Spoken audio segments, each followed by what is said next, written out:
Alrighty. Hello, everyone. Thank you all for coming by. Thank you for hanging out if you were here in the before stream. But now it's time for what you're all been really waiting for, which is the Daily Cast stream. I'm joined by two wonderful guests who made a fantastic podcast today. Or actually, maybe it wasn't fantastic. Maybe it was just okay. But Thank God. nonetheless, they are both here. I want to welcome aboard Orbital Tangent and Neuropantser. Um, Welcome Thank you onto the for show, having guys. us. Yeah, it's good to be here. I'm glad to hear that correction. I was really worried we had completely destroyed our brand image for a second. Oh, Orb, so Oh, Orb, so I getting a bit of echo getting a from bit you. of echo from you.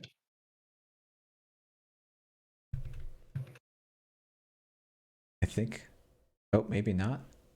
Okay, I swear we were not getting in this echo a second ago. So very clearly, we are doing a high level production. Just some last minute scrambles tonight. Apologies everyone for the late start, but I think it will be well worth the wait. So thank you all for coming by and tuning in. Looks like maybe we've got everything sorted out. Pants, do you want to do an introduction of yourself for a second time, or maybe the first time? Yeah. About it. Hello, my name is Neuropantser. You may have listened to the Slumscast today, or possibly on another day. That might not be true. Most people don't listen to the Slumscast, but yeah, we had some Jinteki cards to scoop. That's not really an introduction of me. I am a Boston area player, host of the Slumscast. I also work at NSG doing recruiting. Oh God, we have echo again. Okay. I think that should have solved it. I just muted Orbital for a moment, and I'll hope that he can try and figure out what that's coming from, and then we'll try unmuting him in a second. That would not be the first time we've had technical issues whenever we try to record things. So yeah, this is just a time-honored Slumscast tradition that we are apparently bringing to Daily Cast. So you're welcome, everyone, I guess. Cool. Well, I guess maybe we'll let Orbs do an introduction for himself, and I will unmute him now.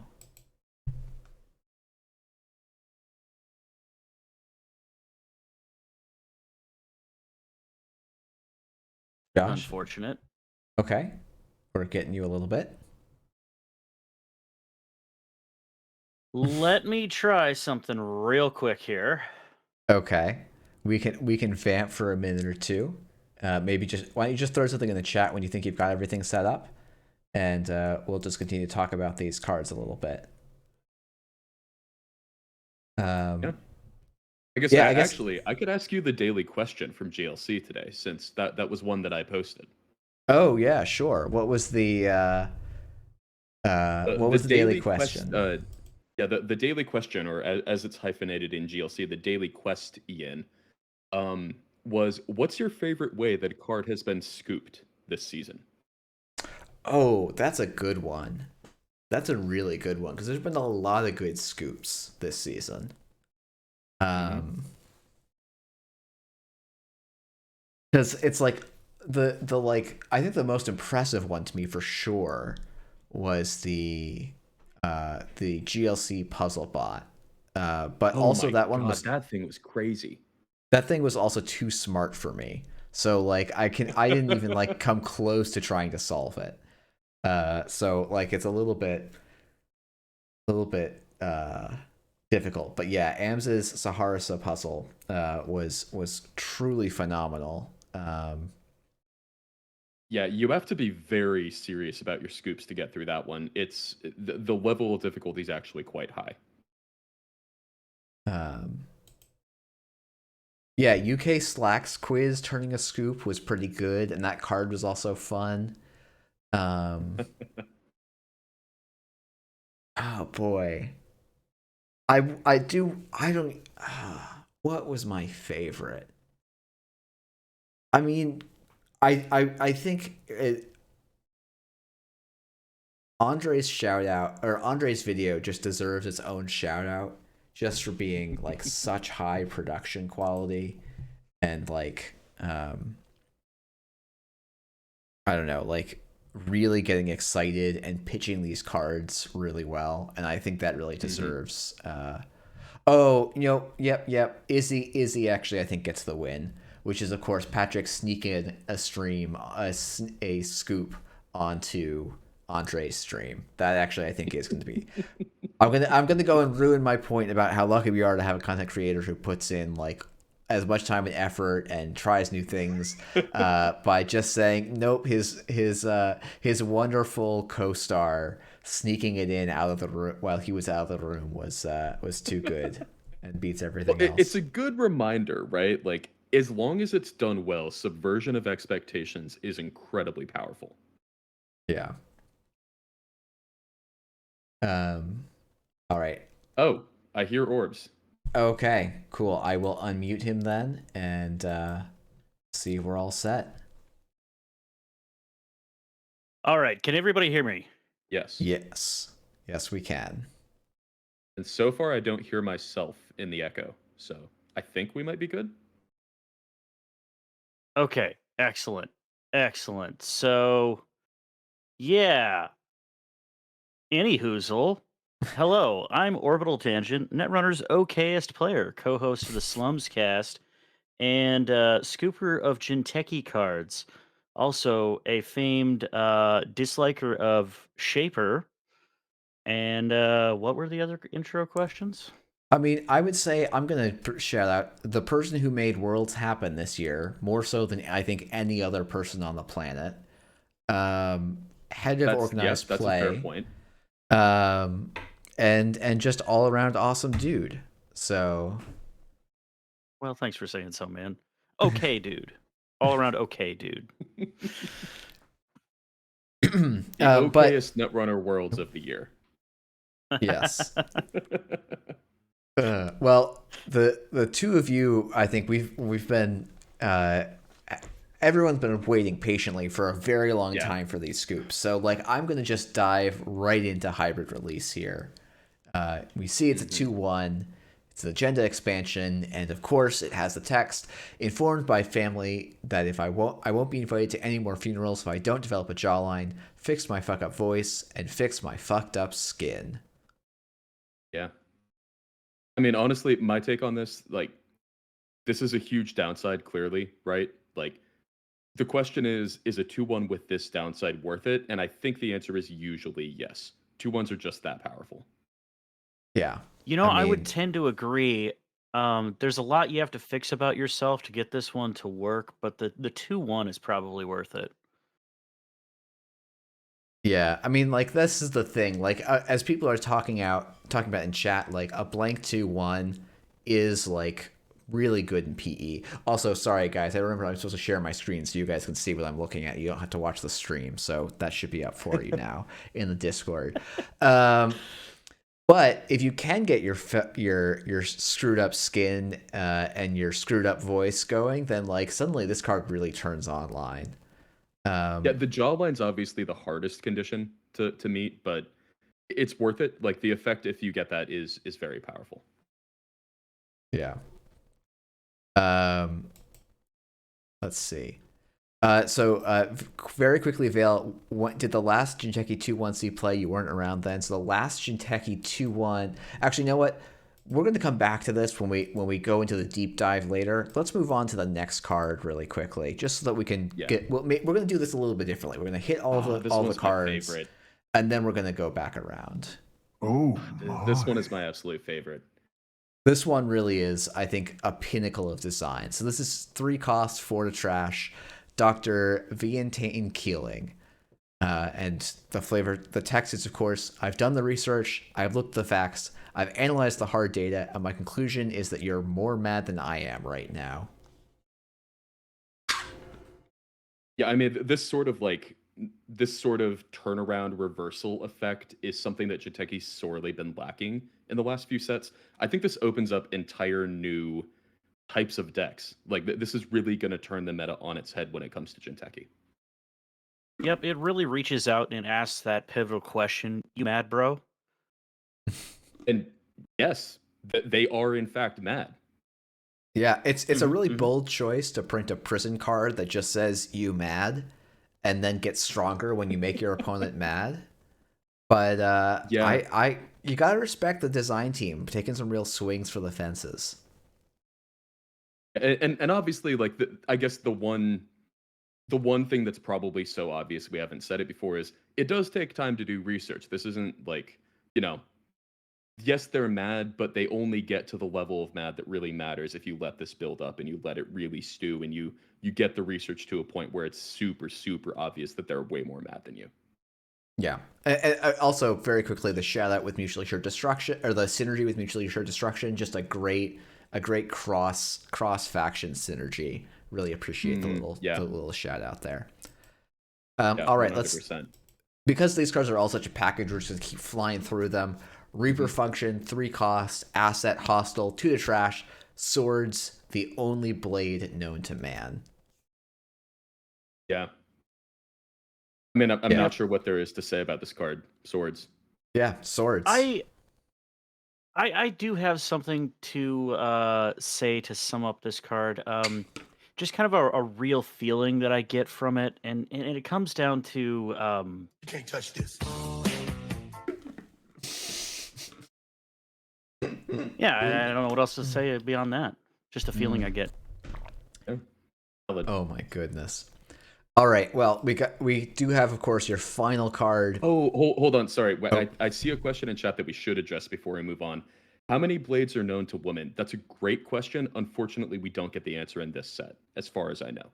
yeah, presumably it's one of the cards we haven't gotten spoiled yet, or it'll be answered in the future. It could be Um, one of those thematic links between cycles, you know? yeah. All right, and last up, we've got Vampirinasa, 7 to res, 4 strength, ice, code gate AP, and its text is, of course, I will devour all sinners in the name of all polite boys online. What a subroutine, right? Yeah, Like this is exactly what you want out of your big code gates. Like you're spending 7 to res this, but my god, is it worth it? yeah. I mean, just devouring all sinners, like, I would say 70% of runner IDs are sinners, so it's like a Yeah. really powerful subroutine. It does Mm-hmm. create a bit of a rock paper scissor like metagame thing because if you get matched up against an ID that isn't a sinner, your game plan is not nearly as strong as it was before. Oh, indeed, but it does have that classic word in it that's we know is powerful in Netrunner, the all there. Oh, good point. Um, yeah, super inclusive. Um, Yeah, I I mean, like mean, it Th- it This, that. this is is very less. similar to the subroutine version of like ignoring all costs, right? Indeed, it does have another all in there, which does mean it's less powerful against polite boys if you are matched up against polite boys. Unfortunately, this ice does nothing, and for 7 credits, that's kind of a downside there. But oof, those sinners better watch out. Yeah, I It mean, is a like, little like it. Oh, sorry. Go ahead, Jeff. oh, I was just gonna say, like, the fact that like you can play a non-sinner ID but still get your Aesop's Pawn Shop trash, which is like a core component of your deck, does give this some Mm, extra legs. But good point. Yeah, Good point. good point. Yeah, it is interesting to note. I always thought that AP stood for anti-polite, but clearly that's not the case. This is an AP ice, and it does nothing to polite boys.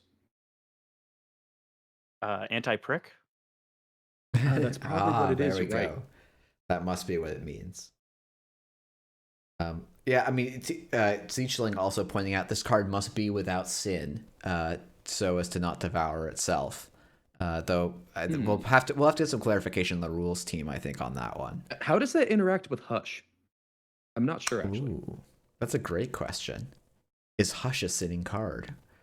Man, I Hmm. mean, like adding these philosophical questions to the Netrunner, I think is like just a masterpiece of design. Um, Yeah, I agree. I agree. People are going to be talking about this for pretty much the entire time this ice is legal. I think like this is an ice you're always going to have to think about for this exact reason. yeah, it's every time you open up a new pack of cards, you're gonna reevaluate: is this card a sinner, and how does that weigh my decisions? I also see Jamie coming in head of rules, as is both a sinner and a polite boy, which I think is Oh boy. Oh no. Oh no. I don't. Did the rules team think about I mean, they must have. Obviously, they must have thought about the interaction. Yeah. I'm gonna have to read the comprehensive rules. No, I I mean just have no idea Jamie how that never interaction says works. things on a whim, so like very clearly that we're going to get a really extensive CR update, and I look forward to it. Yeah. I don't know what you're talking about there, Shishu. Steve is always a polite boy. He gives you choices and asks for consent every time. So I'll be honest, I did not get the consent joke for a really long time. Um, which like it's one of those like over my head things for a while, but boy, it's great when I got it. So, um, all right, I guess well, actually that is a nice confirmation though that in universe Gmods like being a Gmod does not remove your politeness, which I mean I wouldn't have expected that from Cyberpunk 2077, for instance. I think that's very progressive of this universe. yeah, no, I think it's like one of the cool things about the Network universe. It's like cybernetics don't make you a bad person. They may change you in some core fundamental way, but Mhm. you use them for advantage, and they don't make you any less human or your wins any less impactful. So, Mhm. Should we get into the deep dives? I guess I think we've covered the surface level of these, but maybe we should discuss them in a little more depth. yeah. Let's go. And now that we've seen the whole package, we can maybe go through them, and we'll talk about them in the full context of their Yeah, card pool. All right. yeah. So Hybrid release is really good, right? yeah. Come on, man. yes, uh, yes, it's very good. yeah. I Yeah, mean, this is it's a 2-1. yeah. It's a blank 2-1 that's not blank, which is Yeah. quite good.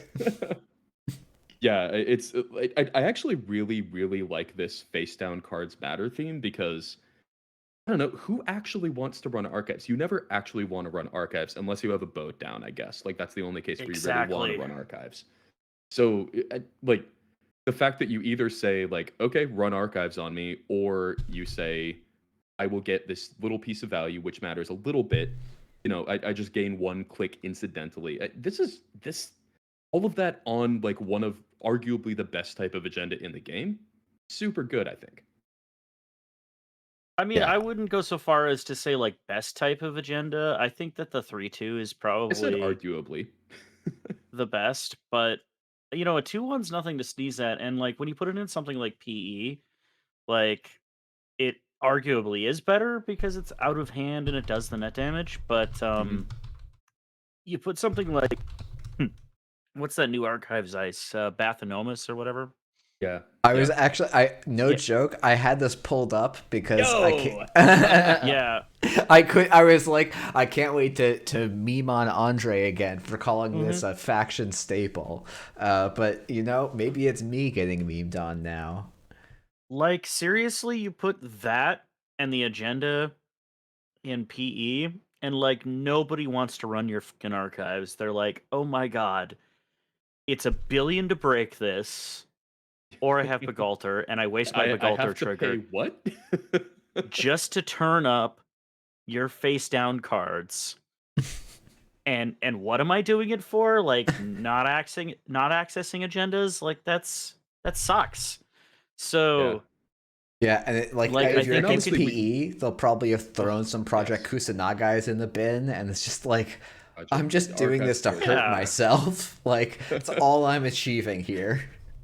Yeah. right? I do like That's the I do like the fact that like I at least I believe I haven't I'm not a playtester. I haven't playtested this extensively. I don't know for sure, but it certainly seems to me that there is a critical mass of face downs and archives matter effects right now.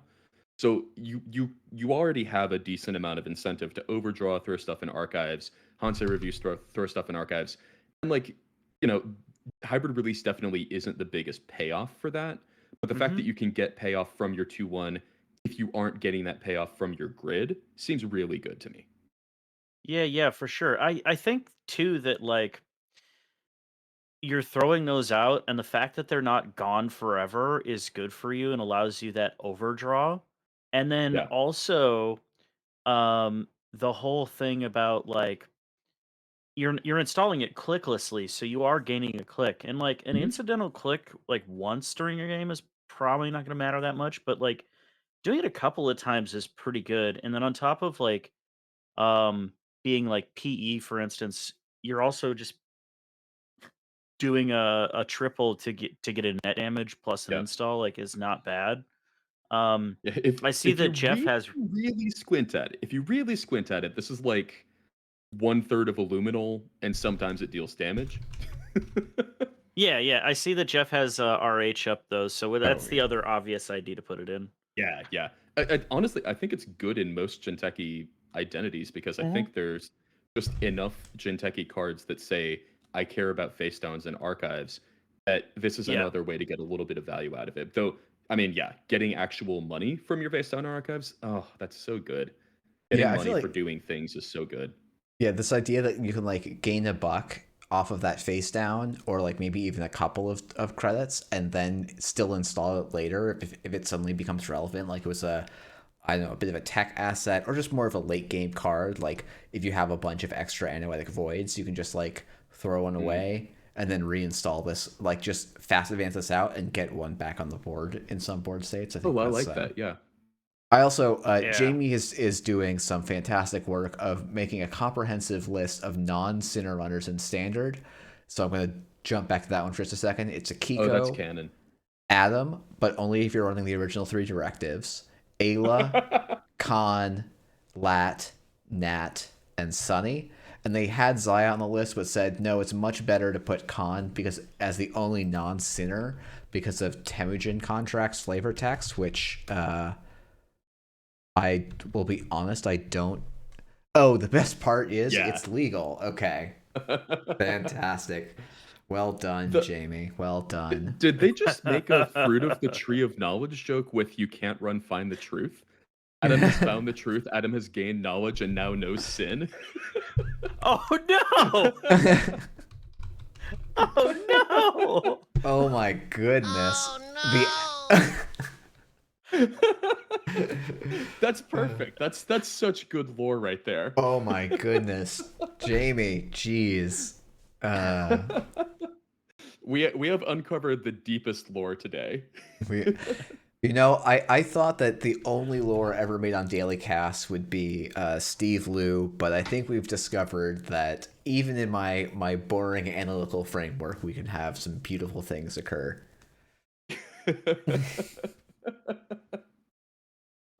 Wow. Uh, should we move on to the next I, card? I mean, like this card is clearly going to be hugely This card's influential. clearly good. Yeah. Yeah. Yeah. I don't know exactly what deck it fits in. I just know that there will be decks it fits in. It's clearly good. I think yep. we can talk about the next one. Cool. Let me get that. Ooh. I need to. Oh well. So this is Dr. Vantane Keeling is 3 to res, 4 to trash, asset, Mm. academic subtype. It is 4 influence and it says when you res this asset and when your turn begins, place 1 power counter on this asset. The owner gets -1 maximum hand size for each hosted power counter. Flavor text is her numbers never lie, but she doesn't write the words that accompany them. Okay. This So is I an have interesting something for card. this. Okay. So when I first saw this card, I thought, okay, it's a little bit like Hero, except it doesn't give you the points when you go to trash it.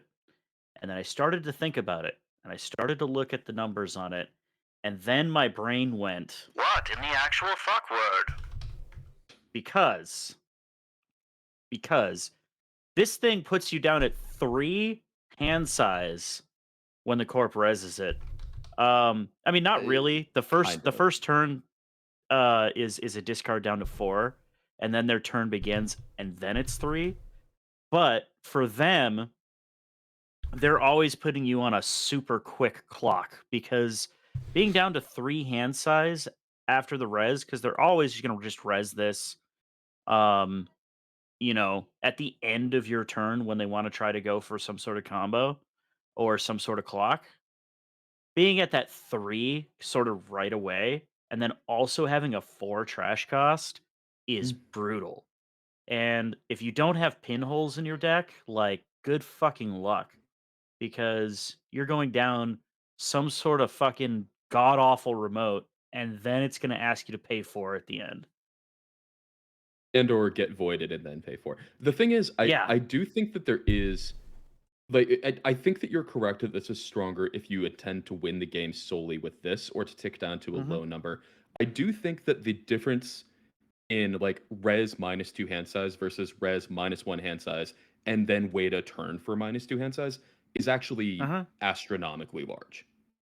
It is. It is. It like there But are so many fewer combos that that Keeling immediately feeds into versus Hero. uh-huh. Basically, We need all something you that's needed different from than what others do. Oh, all that you needed from Hero was like, okay, I've got one Ronin and now you're and one bioethics and now you're dead. Yeah, for sure, for sure. I think that Hero, you're right. Like the more immediate effect is more impactful. Um, but this has a higher ceiling, and it is Sure. telling you like Well, you have to come it, get this. it has a higher long-term ceiling. I would argue Hero Yeah. has a higher ceiling overall because winning the Hmm. turn that you res Hero is more powerful than winning a few turns after the res Keeling more power, Yep. like more surely. Well, Well, they're not also even different necessarily more use surely because you cases res Hero. Yeah, but like Hero's a pure combo piece basically, right? And for Keeling sure, is like kind of a grinder, sometimes a combo piece. Like it becomes a combo piece, but you need to protect it for it to be a combo piece as opposed to just it surviving for on the sure. field for a turn. But it's also a threat to just force them through the remote Yeah, sometimes too. yeah, So sometimes you don't even need it to do more than have them discard one card and then force them through the remote or force out a pinhole. yeah. I mean, you're happy with those outcomes, and it's only one more credit than a neural EMP, and gets around any net damage protection. So like you're like kind of like even as soon as you res this thing, which I think makes it kind of incredible. The more I think about this card, the more I think it's a really good piece of kit to force those runs, which sometimes is what you want to do for Yeah. Jinteki for like tempo purposes. Yeah, yeah. I firmly think that this is a good card, possibly even a very good card. I don't think it's busted. I've seen some Hmm. takes that this is just like a busted card and like immediately ridiculous. I really don't think that's the case because No. really only really getting that -1 hand size the turn it's rezzed is Hmm. so much different from Hero. That said, like Yeah. you do still have to run this. I agree with you completely. It is a strong Hmm. play to potentially set up tempo, but like this isn't like Hero plus that effect. It's that effect plus an effect that I think is actually much Yeah. worse than Hero. yeah. And the other thing to note I, is like it is more expensive to res and cheaper to trash. yep. So like Yeah. it's been hit a little bit Yep. both ways.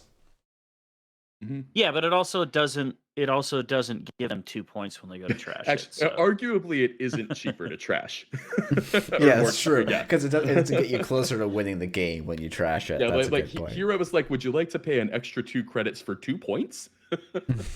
Yeah, yeah. that's a pretty good exchange rate. Yeah. I'm gonna quickly because I can't stop myself mention industrial genomics, where Okay. this Yeah. card Yep. just This seems is a like thing. Yeah. this set seems like a love letter to IG almost more so than PE, Oh, but for the two are sure. very close. Yeah. I definitely This, read this as the IG's gone. We can print this stuff, right? yeah. Type effects in many ways. Yeah. This card feels like deeply unsettling in Eternal because not only you have her, you also have Hero on top of her. So it's Oh like, no, oh, you're right. Jesus Christ. Yeah, you can just be like, oh, I'm not gonna get Res that to the board. -3 hand size. I will res one bioethics and one Reaper function. Right? Like, Yeah. ew. Gross. Yeah, so someone in the chat Oh, also and shouting out you enforced can have curfew, too. enforced curfew. Yeah. So if you have an enforced curfew in play and the runner Yeah. doesn't check your face down, so they can be down to one hand size, and then the next card comes in, which maybe we'll just use this as a natural transition of Reaper function. Notably not a sword. Notably not actually a sword, but I'd be a little surprised if there was a sickle drill tweet. But you There never were a know. couple. None of them were that good with the tweets or with the cards. Sadly, I trust me. I searched all the tweets. But Reaper function, this is another 3 to res asset. It is hostile subtyped, and it says when your turn begins, you may trash this asset to do 2 net damage. It is 2 to trash and 2 influence. And the flavor text is there's elegance to its blade and stride, but with it comes a screaming whirlwind. Mm-hmm. Again, a very good card, I think. Like, this is... People are gonna die to this card. It's a card that you're gonna have to think about whenever you play Jinteki. It's a deck that you're gonna... or it's a card that you're gonna have to think about when you play against anything horizontal. Something that Bilby pointed out on our cast, which, not to shamelessly steal our own content, but the fact that it costs 3 actually is pretty good if you're on something like Bladderboard, because it helps set up that damage. Yep. So I don't know. This seems like a check the face downs. Like, sometimes you're going to run into snares. Sorry, but you have to kind of play that way now. Yep. So go ahead. the only thing that I find about this card, the more that I think about this card, the more I'm less like hot on it than I was when I first saw it. I do still think that it has the potential to be good, but I think it highly depends on the ID that it goes in. So none of the Jinteki IDs right now have a natural way to protect their assets. So unless you are putting snares on the board, and maybe that is good with bladderworts because you can duck under the bladderwort damage threshold. Um, but unless you're playing that game of, hit the snare, don't find the thing I want to res, it seems to be really hard to put this on a table with enough threats and enough kill pieces to make it that. But I could be wrong. Um, I just don't see the deck that it quite goes in yet. And I noticed that Jeff put up hostile architecture here. Yeah. I do think you could splash that in Jinteki deck for sure, Yeah. but it is Or 3 you could influence, so that splash is a Reaper big function in ask. a Wayland, or like a Gagarin list or something like that. Yeah. Yeah, that's fair. Yeah, Or you could put it in like an op list. I think that's a really good point. I think it's like the way that something like PE protects its assets right now is by installing and advancing them, right? And so then Yeah. you're asking the runner, Yeah. like, is this a cerebral overrider that you can afford to hit? And it's like, well, the answer is almost never, right? Yeah. So it's like, but you can't advance this card. It's just going to sit out on the table naked. And so Yep. you have to think about, like, yeah, Jamie is calling out, oh, you could just mitosis it to protect it. And it's like, yeah, that's like, that is a very legitimate line that you can look at. But it is tricky to think about exactly where does this fit? Can we make a never advanced PE that looks scary? I don't know what the answer to that is. There are admittedly other cards that you can install, like just install, not install advance, that suck to hit if you're playing against PE. I mean, there's Nightmare Archive. That's a lot of influence, but it's a pretty strong effect. There's obviously Snare. Like Urtica Cipher is pretty good if they hit it with no advancements on it. It's like pretty efficient. I think you might see more just straight up installed Urtica Ciphers. Yeah, I mean, this does cost the Yeah. core absolutely nothing. So I don't really like a lot of these options as far as that goes. Like, yeah, sure, like Urtica's like a ping 2.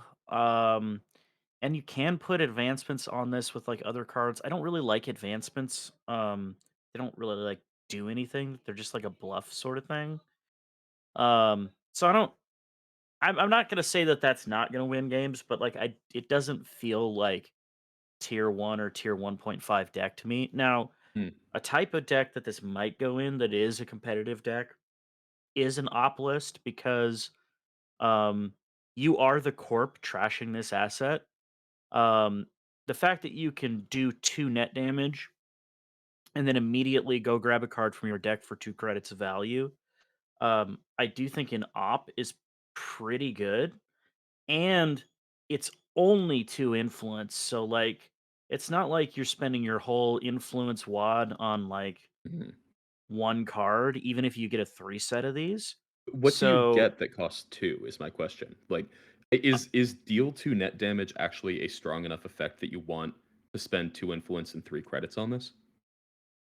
I mean, you are already spending influence to put Mavirus in your deck to, Yeah, but search that out 2 does costers. yeah, but you can do that at instant speed for one thing, and Mhm. it like purge seems like it's I don't know, like unless I'm a deck that actually can capitalize on the low hand size, I would kind of rather have the instant Uh-huh. speed purge effect than the deal 2 net damage effect. Yeah, yeah, so that's fair. Actually, Jeff knows more about op than I do. What are you getting for 2 credits out of op? I mean, this is the tricky thing. So, like, I'm gonna say this is a card you can't get, but you would love to get. Oh no, actually, you can't get this Oh, for multiple yeah. reasons. Never mind. So I thought Oh, SIU was yeah, 2 yeah, to yeah, res for some you're right, reason, yeah. but it's actually a 3. So, but like, Yeah. I actually think the 2 slot's a little bit tricky. So like, Vale is shouting out if you can get the stars to align, right? The ideal turn is something like you have an urban renewal, uh, behind like a border behind a border control. The runner goes last click to challenge your urban renewal, or maybe you have like a Zato grid. You throw away a 4-cost ice, and now you have Mm. Reaper function, urban renewal, and you have lethal damage. Oh. Oh, yeah, the Wombo combo. Yeah. So Mhm. like if Mhm. you can get that to line up, Okay, that's actually pretty funny. I like that style points. I hope someone does that on stream when I'm commentating. yeah, it's tricky Um, because like you can't even use like excavator to make this work because the Right. Reaper function would miss its trigger window. So like you really have to find a way to do it. Oh, actually no. Here's what you do is you use oh shoot, what's the name of that Wayland agenda? Uh Uh oh goodness. Oh goodness. oh, It's is it the oh god, it starts with a K, right? yes, Something Kimberlite. field. Okay, so here's how we're going. Here's Yeah. how we're going to do this combo. All right, let's do this. Let's see it. We're mhm. going to Mhm. have a Kimberlite field that is on the board and has 4 advancements on it. Step 1. Step 1. Who said this wasn't the CTZ stream? Step 2. We're going to have an urban renewal with 1 counter left on it. Okay. Then, start of our turn, in the very first paid ability window, when you would normally res your assets, we score Kimberlite Field because that is actually a scoring window. That scoring window is probably also going to be known as the Isowok scoring window. So we'll score Kimberlite Field in that scoring window. That lets us trash a 4-cost card to then install the Reaper function. And now we can set up the combo kill without having to rely on the runner running our border control with somewhere on the board on their last click. Amazing. All we Amazing. need is that urban renewal on 1 counter and the Kimberlite Field with 4 advancements on it. Nothing could possibly go wrong. You know what? I'm not gonna lie. I checked out halfway through. It works, Orbs. It works. Sounds very complicated.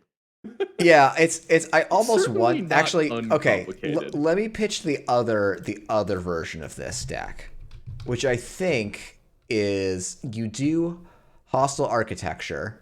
You play 2 of these, and then you play our good friend hard hitting news, and then you play our good friend end of the line. I mean, that seems yeah. Right. So If we you run, you Yep. get hard hitting, and you also take damage. And if you don't run, then I just Reaper function you. yeah. That You do that something actually like seems this. that's I believe they call that a fork. Yeah, so we just do this fork in Jinteki instead of doing it in Wayland, and Ooh, there we go. we make the influence work somehow. We have PE. We play, I don't know, we play some Hansei reviews, like I don't know. There's something here. There's something here. We play Bladderworts. Yeah, I suspect maybe you even play. Maybe you do. Maybe we go back. Maybe we even play that SIU instead of the instead of the Hard Hitting News. I don't know. There we go. Yes. Okay, cool. We found the deck for Reaper function. We found the next thing I'm building on stream. I also like, just for the record, I do think Reaper function has like, I think you can play it in fairly straightforward ways, and I do think it's probably going to be like tier 1.5. I think I disagree with you there, Orbs. I also added Doyle. This is a just phenomenal added Doyle God, art. right? It Yeah, is. tell us what you thought when you first saw this art, Orbs. I thought immediately it needed to go on a playmat and represent the absolute killers in this game because And did it? it absolutely did. It's going to be the playmat for the Circuit Breaker Invitational, which is probably going to be the sharkiest tournament to start off any season that we've had. Yeah, this is going to be a playmat that if you sit down across from someone who has this playmat, be afraid. Yep. Also, if you sit down across from them and the number is low on their playmat, it means they're even better Oh, because no. those are going to be numbered. Oh boy, numbered playmats. That's the next evolution in playmat prizing. It wasn't enough to just say, I'm so good I got the playmat. It's, I'm so good I got the playmat with the lowest number. Yup. All right, should we move on to the final Jinteki card? Yeah, let's talk about the squid. Let's talk about the squid. Devouring all Vampirinasa. sinners. Yeah. Honestly, I really like the card we designed. So I hope someone from design was actually listening, so they can. We already have rules clarifications, so I mean, like, a fraction of the work is already done. I also, yeah, shout outs to Cephalopod Wizard. This is going to be their new profile pick for the foreseeable future. As it should be. God, this art is so good. Yeah. It is great. Yeah. Okay. Ice Code Gate. I'm just going to read it out quickly for those of you at home listening to this like a podcast. Though if you're doing that, you should also listen to the Slums cast where this card is discussed in even greater detail and depth. Actually, that part of the interview, I really liked the discussion of this card with Bilby. I thought that was fantastic. Yeah. But this is Ice Code Gate AP, and it has 4 strength, 7 to res, and 4 subroutines, which are the runner loses 2 credits, gain 2 credits, do 2 net damage, you may draw 1 or 2 cards. The way I would read that is you may draw 1 or 2 cards. Something like I don't like this wording. I know why Jamie defended it. I thought they did a nice job explaining why, but yeah, removes like all possible ambiguity, basically. Like in the most extreme case, right? The most maximal case. This is runner loses 2, you gain 2. You 2 net, you draw 2 cards. So it's like, you're stealing the 2 credits from the runner, and you're stealing the 2 cards from the runner. Yeah. Mm-hmm. I also will say this flavored text is a double shout out to a running UK joke and the Midnight Sun art director and Matt Ono, who still works in some senior role in doing art for like the lead games. creative consultant, I believe, or something along those lines. Yeah, I'm not exactly sure, but Hold on, I've got the duck. Yeah, the head creative consultant. Yeah. thank you. So and yeah, Jamie calling out this art is a cephalopod and a lamprey. So this is a Vampirinasa, which was a prehistoric cephalopod. Yeah.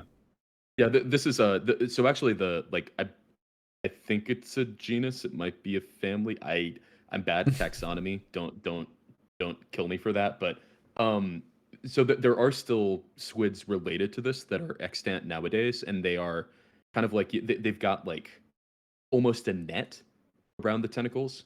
so they look very distinct and very different from most squids. But the Vampirinasa on this card is an extinct one, which kind of really plays into the theme of Jinteki raising extinct creatures from the dead that we've seen in this cycle. They're even doing that with their ice thematically.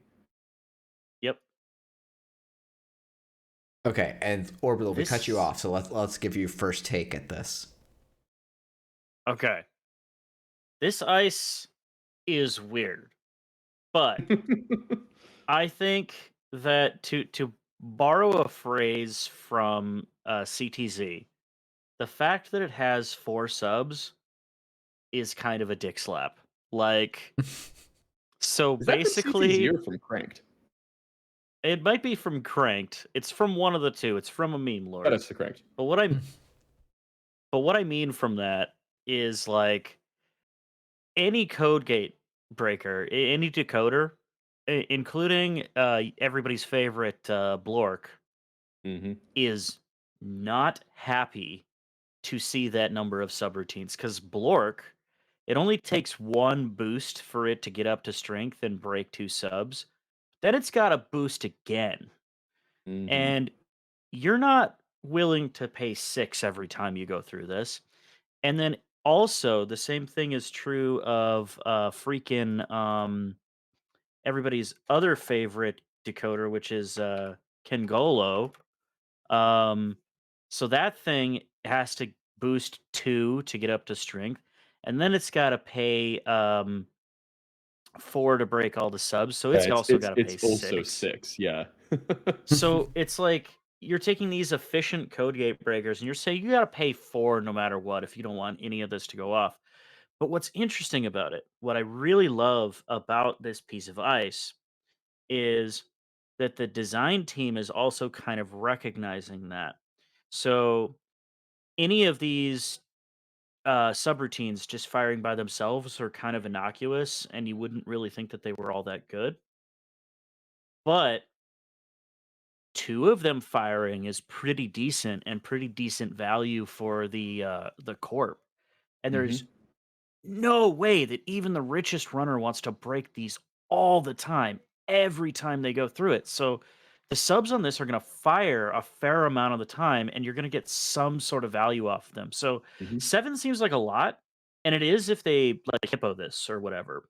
Um, like you don't want them Although to in hippo in this. some ways it's actually 5. Like you can Yeah, probably count on at least one of these being actually 5 to res. yeah, for sure. Because that's one of the subs that they're probably going to be like, oh, you just spent 7. Well, I'll give you 2 back, and hopefully that doesn't hurt me. Mm-hmm. Yeah. Um, I don't know. I think this is a really well designed piece of ice. I don't know how good it is at this point in time. But it does not seem bad.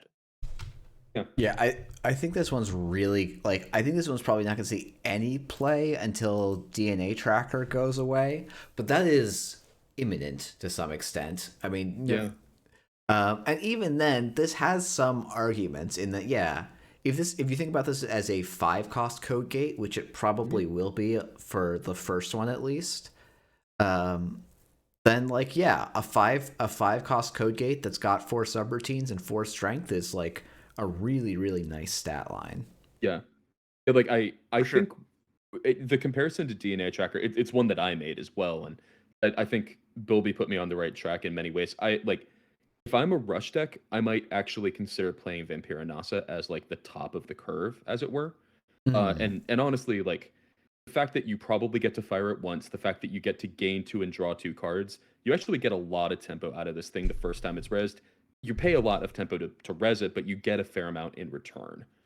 And if you're a deck that can actually reliably want to draw 2 cards off of this, like a rush deck, this is pretty dang good for you. And like you would never ever consider running DNA Tracker because it costs 8, but you might actually consider running Vampirinasa even if you're a pretty rushy deck. I Yeah, think the and other fair comparison to make here is that um if boat stays in the meta, DNA tracker is like pretty terrible because it's 2 counters and you let 1 fire, right? And Vampirinasa for 1 credit less has that same sort of thing where, sure, they're probably going to do 2 counters to break 2 subs, but then they're going to let 2 of these subs fire, and these subs, 2 of them in combination with each other are better than a DNA tracker 1 sub, right? Mhm. Hmm. So, for 1 credit less, you get Usually, something like that's there will be cases where no, probably gonna but fire. But yeah, yeah, and they're gonna pick the ones that are the least bad for them Mhm. as well, so I get that, but I don't know, like, it seems actually better than DNA Tracker in the current meta for me.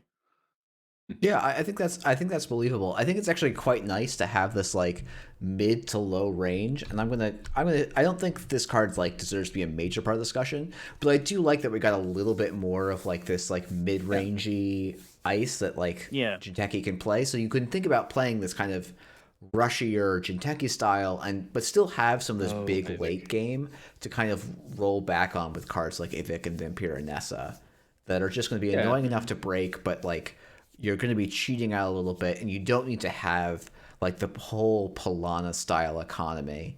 Mhm. So Mhm. yeah, Yeah, I think I agree with you on that front. Like this is a card that I think is very situational in where it gets played for right now. But Mhm. it's a very reasonable card. I think it's like it's an ice that I think is maybe a little better than it looks because you look at it and you see 7 and you think, God, this thing better win me the game, and it doesn't. But I think it actually is a much more reasonable card than you would think from that first impression. And I think if you're a relatively fast deck that isn't a second place Ag Infusion that like has absolutely no use for this deck and only wants things that deal a bunch of damage, this is a pretty reasonable card. One other thing I will point out, obviously, Bathonimus is the king of this with 3 net damage on a subroutine, but Vampirinasa dealing 2 net damage on a subroutine is a reasonable plan B if you're on the Nana Civic grid and you're trying to flatline someone. Oh, yeah. yeah, fair. Wow. Hmm. It's your second best option in that game if you for some reason Mhm. haven't found your extra Bathonimus and chucked it in the bin. Okay. Yeah, I think you I guys don't called this hate out that. in the cast, and Chris is calling out as well. This basically gives you the Yeah. stuff you need for an Anoetic Void. So like a Vampirinessa Anoetic Void is actually a scoring server now. Like yes, you're gonna churn through a lot of cards, but the runner's probably gonna run out of cards first. So like this Hmm. is a actually pretty reasonable 2 card scoring remote, which I think is something that Jinteki actually had a really hard time building. Was just like these are 2 cards, and I can do a mid game push through these. Yeah. And like it What's used to be that used to be a strength of Jinteki, I remember back in like Mhm. the MT days. Like Anansi in your hand was a scoring server. Yeah, I yeah. thought, I'll be honest, when you started saying back in the day, I went to replicating perfection, Oh yeah. Oh. which I also mean this would would be a make 2 card pretty scoring good. servers, but Yeah, For like sure. that would Oh, it'd be you could super get good some there. 2 card scoring servers out of RP. Like Mhm. this would, you know, if RP were just like in the meta right now, wouldn't be a terrible ice to throw on your centrals, right? yeah, So, I that's mean, true. like in that same vein of like, wasting a click, one of the other ways that you could build a scoring server with this is, you have your border control, you have Vampire Nasa, you have your Anoetic, For Hubu. because they are going to basically almost always going to allow 2 subs to fire here. Um, I mean, unless they're super rich. Um, the fact is, like, they're gonna break through your border control, then your Vampire Nasa, and then you're gonna border control them, and they gotta go through the Vampire Nasa again. Like, then Yeah. they've given your fuel you fuel twice to that Anoetic Void, so you could possibly keep them out of. Are you looking at the screen right now, Orbs? Oh Jesus! You think that this is gonna make Why Slee score viable? when I you don't know. can I don't know. kill? I don't know if this is gonna make Slee viable, but we can live the Look, it's dream. not about making sleeve viable. It's about will someone win a circuit opener with it? And the answer is if it's small enough. Okay. All I right, can sorry. see No, that. I can see when you that. started going with that, I was like, wait, this is the perfect setup for this punchline. So I just gotta go for it. No, that's so Oh good. man. Yeah. Okay. Sorry, Okay. sorry to just completely sweep your legs out. But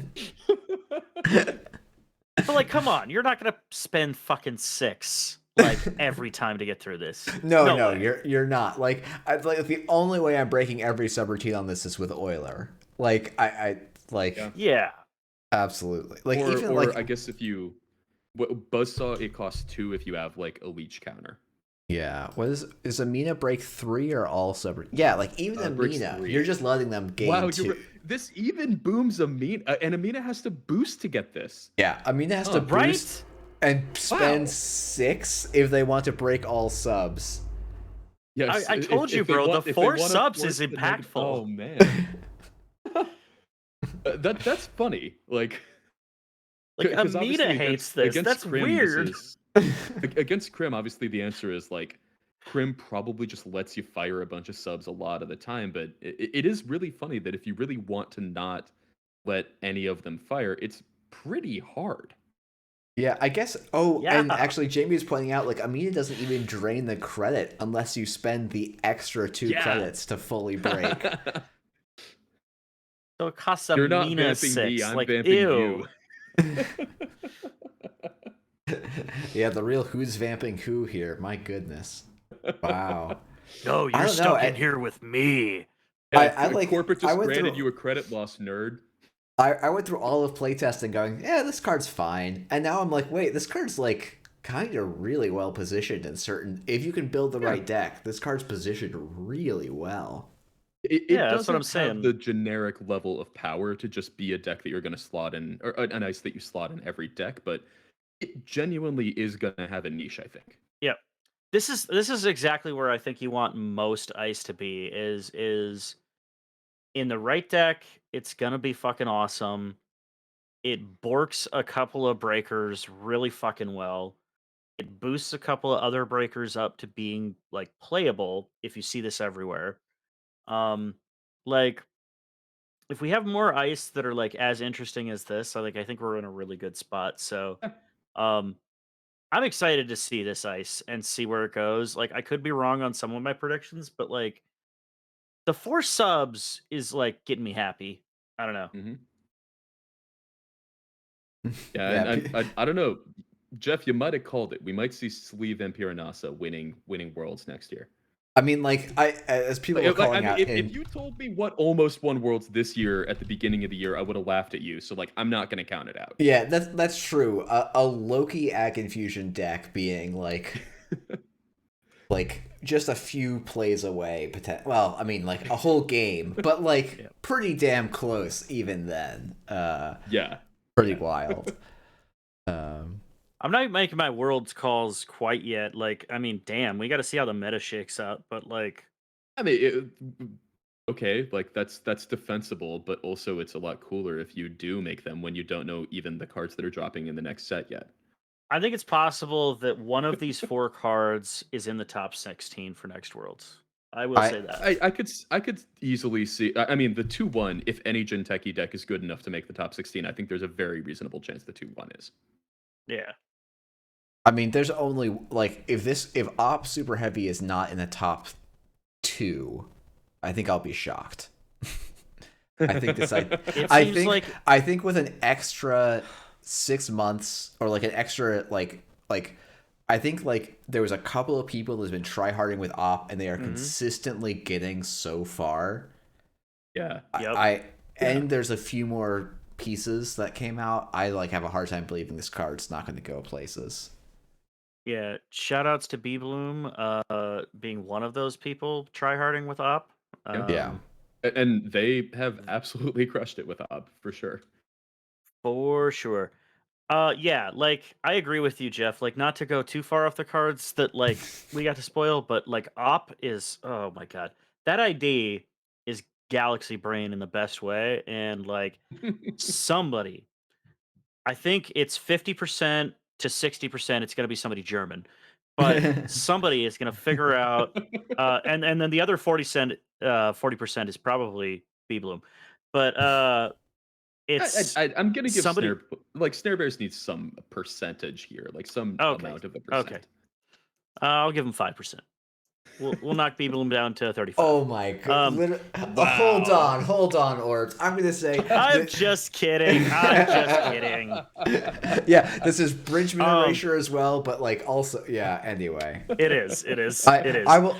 So no, actually, Here's actually I'm gonna come in with a hot take. NWE were the least creative deck builders this last competitive season of the major Ooh, testing this groups. is why we joined the cast. We want okay, these hot fair takes. enough. Fair enough. I mean, you're actually not wrong too. Like, so all right, we can give it. Let's see, 35% apiece for B Bloom and Snare Bears, and then the other 40 back to the Germans. No. This is such a weird argument we're having right now. Anyway, it doesn't We've matter. Yeah. seen basically all One of of y'all, Jinteki at this point, right? Yes, I think we one of y'all are actually. gonna figure it out. Let me see. I'm yes, we have seen every We've seen a Jinteki bunch card. of Jinteki cards. Okay, Yes, okay. we've think seen this- them all. What do we think about Jinteki after Parhelion? Like, I'm interested in. We're now in position to talk about like Jinteki as a whole, as a faction, with the entire Borealis cycle. What do we think about Jinteki right now? Actually, you know what? Never mind. I can't do this quickly. Never mind. I was gonna like try and pull up every Jinteki card. Actually, you know what? I'll let you guys do the first takes, and I'll pull up every Jinteki card real quick that Okay. we've seen. I think Jinteki is going to be pretty good. I think that Jinteki already was a viable faction. We saw PE doing well in, at least a couple players in just about every major event. I think PE specifically gained more tools. So I think that that's going to, like, I would be a little surprised if PE just falls off the radar for some reason. I think it's still going to I think it's going to keep doing well. So I think like from that alone, we're going to have at least one good Jinteki deck. But I Mhm. would not be shocked at all to see Iswak be a real ID that someone does something pretty broken with. And I also wouldn't be Yep. super shocked to see some weird net damage prison deck, possibly out of PE, possibly out of a different ID that uses some of these Jinteki cards that like unlock new win conditions for the faction right now. I think Jinteki is going to be pretty good. Every faction Mhm. gained things, so I think the question is like, is Mhm. Jinteki better than other factions? But there's enough here that if you like Jinteki and you want to play Jinteki in tournaments, you can Mhm. absolutely win games and you can absolutely have a good deck. Absolutely. I think that you're correct, and I think it goes back to one of the things that you said on our Worlds Predictions episode, um, which is there have been times in the game's history where we've thought Jinteki was like just done. It was down and out, I, wasn't I, good. I am the biggest Um, Jinteki doubter and also the biggest Jinteki for believer. sure. And you said this in the Worlds one where like you're like, I wouldn't be surprised if somebody comes up with something to bring it to Worlds, right? And Yep. somebody did. They came up with the Ag Infusion deck, I, right? I never would have guessed And that that's what they came up with, but for sure. Like, no, we wouldn't have guessed that. Like, that's the one thing that we were not Nostradamus on. But like, you did call that Jinteki could be a faction still, even though we all thought it sucked. And you were right. And that's what I'm seeing here with these cards is like I don't see the decks yet. Like I really don't. I also think that as people get more used to the ag deck, like it's probably going to be worse because right now it's looking well, like people are 2x playing pin. it. We're already seeing at UK Nets people were playing inside jobs and stuff. Like people are already Yeah, picking against it. yeah, and then 2x pinhole also seems like pretty necessary in a lot of decks right now It's if you want to be necessary but not competitive. sufficient. You still do need something like inside job. For sure, for sure.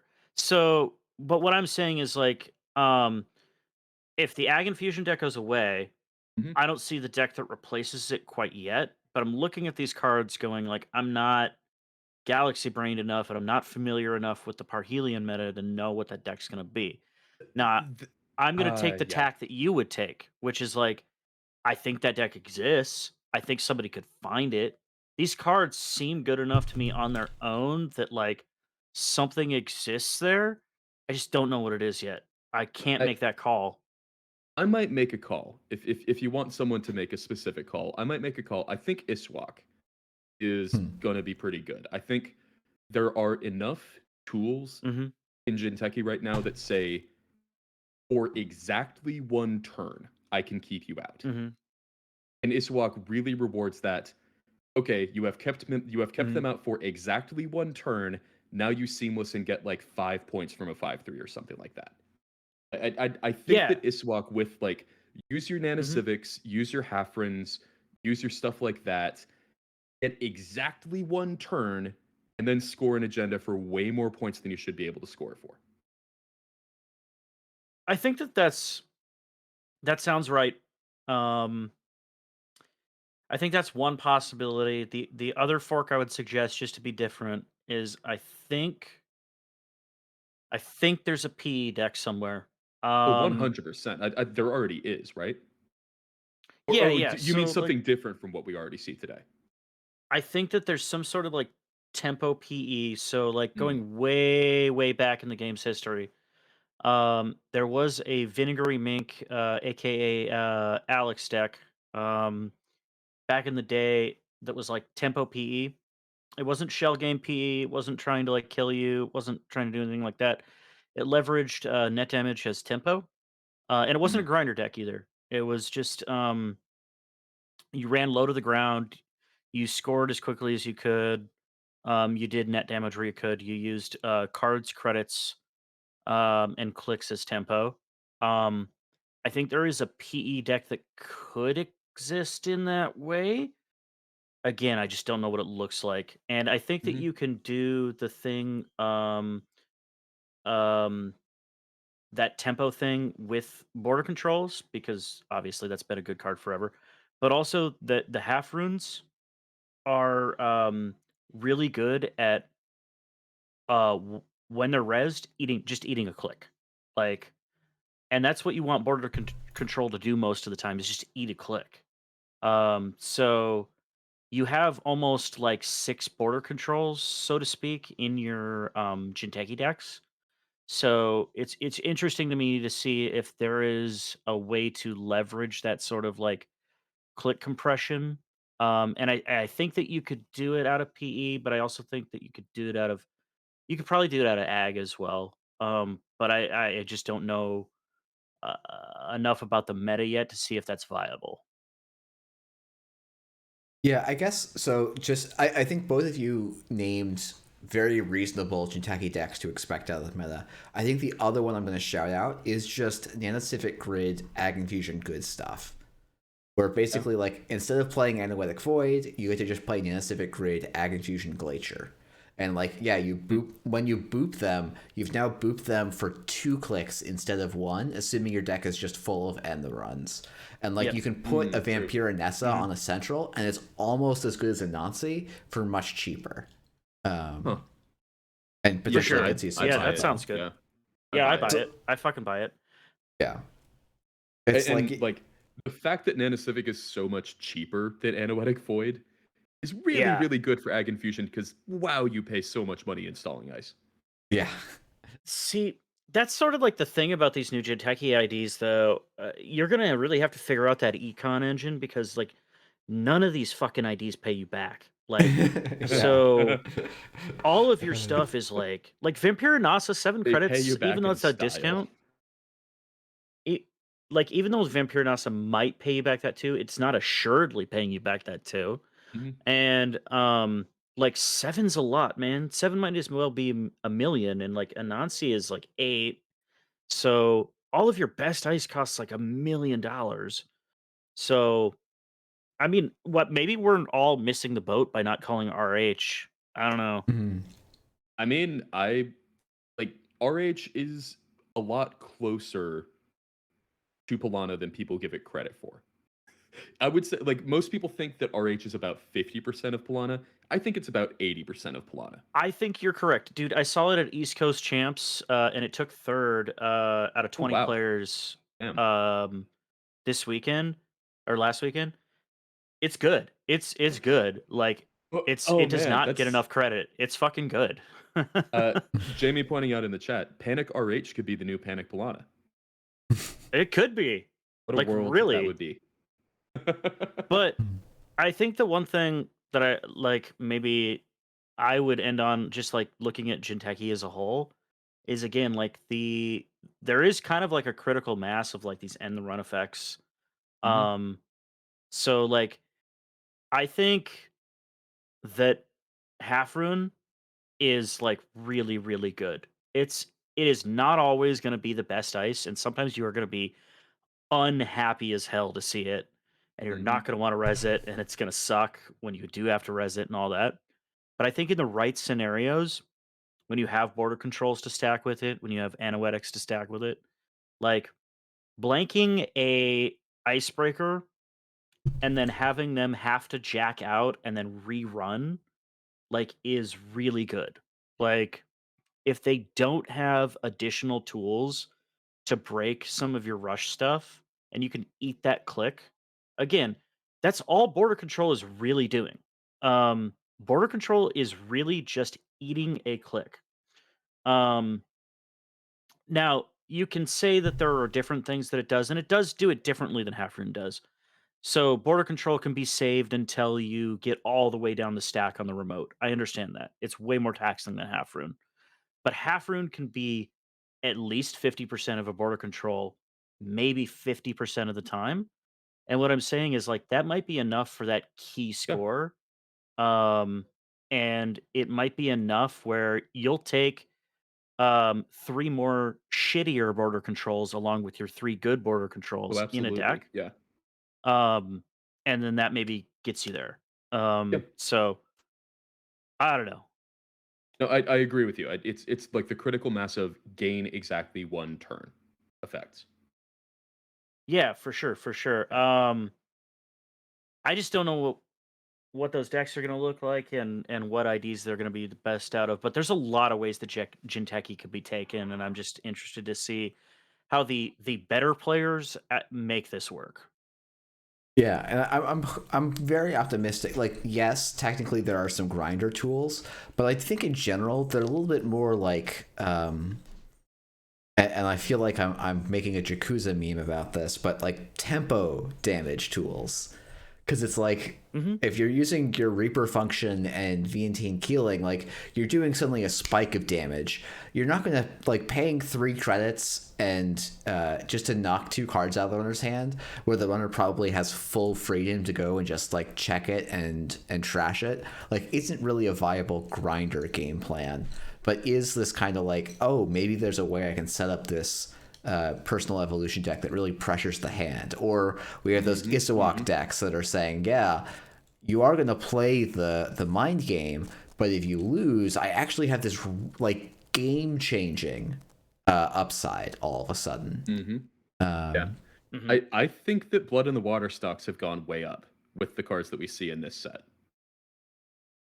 yeah, yeah, Oh, Yeah. how did we not mention that? Like that is a use of Reaper function that I've failed to mention and Eva's failed to mention, but it can be basically a biotic, which is really cool. Yeah. Yeah. Specifically for Blood in the Water, it basically like Yeah. if the runner's doing the correct thing against PE and ending their turn on 5, you res a Reaper function, now you have a 3/2. Like Yeah. that by itself isn't incredibly powerful unless you're on 5 points, but the fact that the fact that Blood in the Water is X, the fact that it scales here, you can probably set up some interesting combos using Reaper function and a couple Blood in the Waters, Mhm. and yeah. There's For sure, for sure. maybe a Keeling and maybe a Bladder Wart, or yeah. Yeah, Mhm. there's got to be some lines with Reaper function, bladder warts, and like yeah, because obviously one blood in the water helps you score the next one. There's definitely seems like there might be a thing you can make happen here. It's often Yeah. not uncommon for the runner to end up in situations where like they can only end their turn with 4 cards in hand because they play Mhm. they hit a snare on click 2, and so they just draw. Uh, or like Mhm. draw and clear a And tag and stuff like that. Like it's yeah, and that's where things start to get really interesting, right? Because that's where you might say, yeah, I only get 2 points from it, but scoring a 2/2 is good enough for me to res yeah, my Reaper function. Mhm. yes. Mhm. Scoring a 2-2 that then 2-2? takes the Like, runner come down to on. 1 card in hand is also just like really. You've probably dictated the runner's next turn as well. Well, Because actually, down to 0 in hand, right? Because of PE. no, the Blood in the Water is doing the 1 damage. So like they have 2 cards in hand. Blood in the Water scored that does the 1 damage from PE, right? Oh, okay. You're right. Yeah. Sorry. Yeah. Yeah. No down to worries, 1. no Yeah, worries. you're right. Right. Yeah, that's a good point. Like, what else are they doing the next turn? Like, you have basically viral weaponization to them. Yeah, and gotten 2 Yeah, and then points it, while like if doing you so. have like hostile PE might be a thing because of that, because like maybe that's how you protect your assets. In addition to doing the You PE certainly damage. don't want to take 2 meat, right? Yeah, you certainly don't, and like maybe that's what you're doing is you're playing this game of like, how low can I keep your hand so that I can score out these Blood in the Waters and get like massive value out of them, because maybe they're 1/2s or 2/2s or 3/2s. Like, Yeah. Yeah. I'm Hostile architecture is I not think like the a. point is a lot of lines have opened up. A lot of archetypes I think have opened up. Like this, yeah. these cards really are exciting to me because I think Jinteki gets to do a lot of things that it didn't get to do before. I want to say one more thing on this PE thing, because like think about Sting. Yeah. That Sting is bastard. sick. Yeah. That bastard still does damage to you. Not only the PE damage, but it does the extra damage to you The when you go extra at look least for it. 1 damage. Yeah. Right? So what I'm saying is like this fucking PE deck could play out these games in its remotes of like, find the snare, find the sting, don't get hit by the hostile, don't get hit by the reaper. Like, it almost seems to me like that there is a Ooh. PE shell game deck in there, but it's Ooh. not the shell game like we're used to. It's the It's the the don't value fear shell the game. it's the don't fear the Reaper game.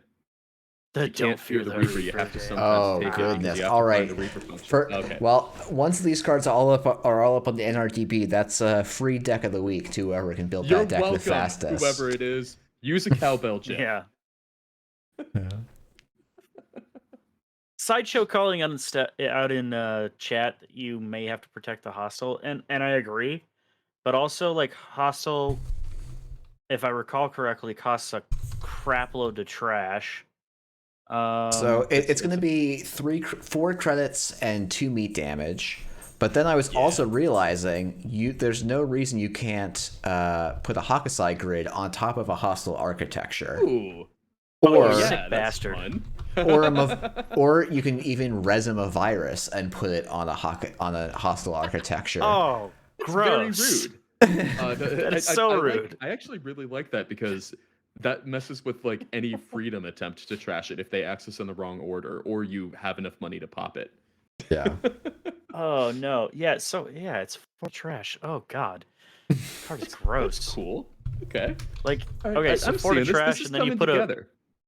4 to trash, and you put a Vampirinasa over it. Like, good luck.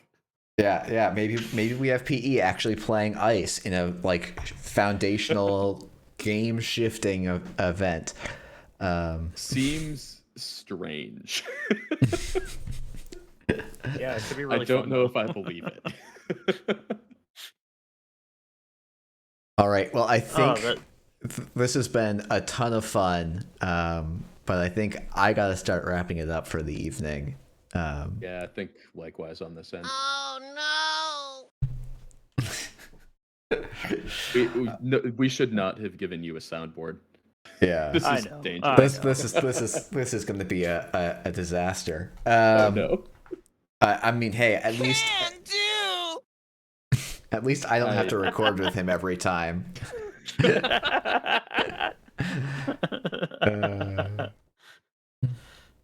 Yeah, thanks for Jeff, having us on. Jeff. This was a bunch how of could fun. how could you do me like that, Jeff? How could you do me like Come that? on, man. Yeah. Thanks for having us on. All right, I'm This gonna was a bunch stop. of fun. Yeah. No, thank you both so much. People should really go listen to the Slumscast if they have not. It is, I would say, at least as insightful as this last 30 minutes have been, and definitely more insightful than a huge chunk of content out there. Don't believe their lies. They are far from the okayest podcast in Netrunner.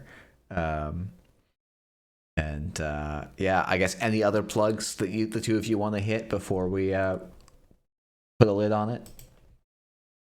Orbs, you should probably plug the circuit, the stuff that's surrounding the circuit thing. Oh yeah. Okay, so Oh this yeah, is I should. maybe a. I can actually probably pull this one. I can pull up the page for you if you give me a second. Okay, for sure. All right. Well, I'll stall for a second and say that Jeff is giving out our secrets, and how dare he? We are pretty okay, but maybe we're better than okay. But don't tell anybody that. Yeah, Um, I guess I can also give the plug for we do have more episodes of the Slumscast than just this Scoops episode. If you listen to the Yep. Scoops episode and decide that you like it, we do have 2 other Scoops episodes that are very similar. We also have a number of other episodes that are I don't know, somewhat dissimilar, somewhat similar, I would argue. So yeah, we do have other stuff. yeah, for sure. And we are the meme lords, we are the shit posters, but we are also the thinkers and the dreamers. The Slumscast really likes to make a lot of bones about how we're irreverent and stuff, and we are. Um, but we love the Netrunner community, and we love talking about Netrunners. So if you're into a couple of nerds that want to talk about the most esoteric game on the planet, but do it in a loving way, um, I mean, that is really what we do at the core of things, on top of doing the memes and the Yeah. jokes. So, Okay, um, CBI. Let's talk CBI. all right. So, the Circuit Breaker Invitational. This is the culmination of the 2022 season. And it took us a long time to get to this point to figure out what this was going to represent, the actual tournament itself. We promised to do an invitational as far back as early 2021. But we never got around to doing that invitational tournament. So uh, it's time to pay the reaper, so to speak, or pay the piper, and actually get this thing done. So that's why we're reaching as far back as 2020. If you have won a store championship or above style of tournament in any of those years that has 8 players or more and is on Always Be Running, you can sign up for that Circuit Breaker Invitational. And what this is supposed to represent is a culmination of a season. We've decided now that this invitational tournament should be the absolute pinnacle of the previous season. And not only that, it should kick off the next season with the quarter 4 set. We want the best players taking new cards and showing us where we can go, showing us what decks are going to be good, setting the tone for the season, setting the tone for the circuit openers that are going to happen after that circuit breaker invitational, and really giving us some top tier play to base the rest of our play off of. As an okayest player myself, that's what I like to see. I love to see what decks I should build, what I should play, what I should be thinking about. So this tournament is something that I really, really want to spectate, and that's why we landed where we landed on it. So each year you can expect this to come in January. It's going to come in January this year. We do not currently have a reigning champion for the Circuit Breaker Invitational. So this first one's going to set our first reigning champion and our first ever title of the Circuit Breaker. The person who wins this is the Circuit Breaker, and they will get a reigning champion card to put their face on to stick it in front of you during the next tournament. We're also going to invite them for free next time so that they can try to defend their title. Um, and like I said, it's just really going to be a fun time of seeing what the sharkiest players do for their decks, and we're going to give out some prizes that are going to be, I think, pretty cool. They're not going to be something that's entirely exclusive to this event, but they will have exclusive marks. Those top playmats, they're going to have the placement on them. The I participation cards have the Reapers. The Spin Doctors have the Reapers too, and then there you go. I have 2 questions to close it out. One is, when is this all happening? So this is Oh, going to be so that's going to happening have. on January 14th, and then 15th will be the day for the top 8 cut. So the Okay. event will start at 13 UTC. That's 8 a.m. for those of you on the East Coast, and unfortunately, an early hour for those of you on the West Coast. But for the European viewers who are all asleep at this point, you will have a nice leisurely afternoon tournament. So. Yeah, and that actually gets at the last question that I have, which is, I didn't win a I didn't place well in a circuit opener this year. What about me? What do I have to look forward to from this tournament? So we're gonna make sure it's So set up for a full stream. Oh, actually, I was gonna say set up for a full streaming crew. We're gonna make this a big event and something to kind of look at for next year. As here's the path on how to set the meta and how I can get myself into that invitational for next time. But maybe Orbs, you've got a better pitch. Well, I mean, it is that, and I think that we both said that. It's going to show us where we need to go as far as if we're not confident that we're the sharkiest players. Hey, here's how the sharkiest players are using Parhelion. But like you said, there's going to be a full stream on it, and we're going to do what we do every stream, which is we are going to raffle off prizes. So unlike previous streams, you aren't going to get the Reaper foil marks on the cards because those are going to be exclusive to participants. We want to make sure that they really get that achievement and status with this particular tournament. But what you can win is any of the tournament pricing that I have left over for Worlds, some of the FFG stock that I still have, and we are going to do, I think it's the top 5, it could be 4, I don't remember what the article says, for this tournament are going to get Faction Corp pins. One of the prizes that you can win, the participants will get in this tournament, is going to be those faction pins. Those are going to be the only non-exclusives for this tournament, and we will filter those out in other raffles, streams, and prize kits. But if you want to be one of the first ones on your block to rock, say, a Jinteki pin or a HB pin or a NBN pin, tune into the stream. You could win a raffle, and honestly, I also think it's just going to be fun to spectate the decks. But anyway, Yeah, I'm really looking All right, forward to I'm seeing sold. what people come up with, and that'll teach me a lesson to step in on a throw that I don't know what I'm catching. So, yeah. all right. Well, All right. Yep, thank you. My questions are answered. Thank you for that. Yeah, thank you both for Yep. coming on. And people should go listen to the Slums Cast, and then they can say that they too don't listen to the Slums Cast. No one does. No one listens to the Slums Cast.